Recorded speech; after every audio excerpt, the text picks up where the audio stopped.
Hello, welcome to Juniper Level Botanic Garden, the home of Plant Delights Nursery. This week, when I was looking for plants other than this one that I'm standing in front of, I had the pleasant surprise to learn that this is the Florida Torreya, or stinking Torreya, or Florida nutmeg tree. And it has a few, I never quite know what to call them. This is a conifer, but they're not exactly cones, but they're fruit. When they ripen up, the out part is fleshy. It'll be fleshy outside, sort of like on a plum U or a U. And inside will be one big seed. And because the fleshy outside and the big seed inside is what gives its one of its common name of Florida nutmeg, because nutmeg we all know, but the outer part of a nutmeg fruit is that fleshy or aril that in the kitchen we call it mace. But Torreya taxifolia is one of our rarest North American conifers. It's native only to a tiny area on the Georgia and Florida state line, extending a little bit into Georgia and a little bit into the panhandle of Florida. And it's thought to be a relic population of formerly much wider spread plant. And most of you probably don't remember the last ice age, but when it came down and scoured our native flora nearly all the way to the lower Appalachian Mountains, a lot of species were wiped out of their normal extensive range, and just small populations remained. And such is the case with the Florida Torreya, or stinking cedar.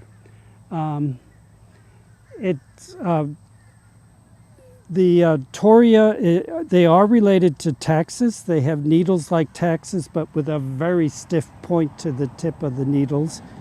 And the North American botanist Thomas Nuttall named the genus for his friend, Mr. Torrey.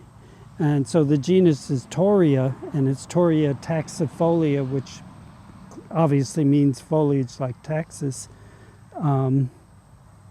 And I have very limited experience with this plant, and in one garden that had a plant, it kept on dying to the ground every year, so I was just thrilled to see this large plant that is approaching 20 feet in height and happy enough to produce some seeds. And let me look at our label. It was planted in 2017, so that makes it 9 years in this location.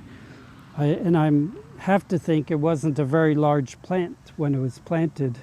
But our sandy loam is probably, I imagine, the type of soil it grows in the panhandle of Florida. So Torreya taxifolia is a plant we can grow, and I'm hoping these few seeds that I've made will be viable and we can grow new plants. And sometimes some plants that are very rare in the wild can become common garden plants.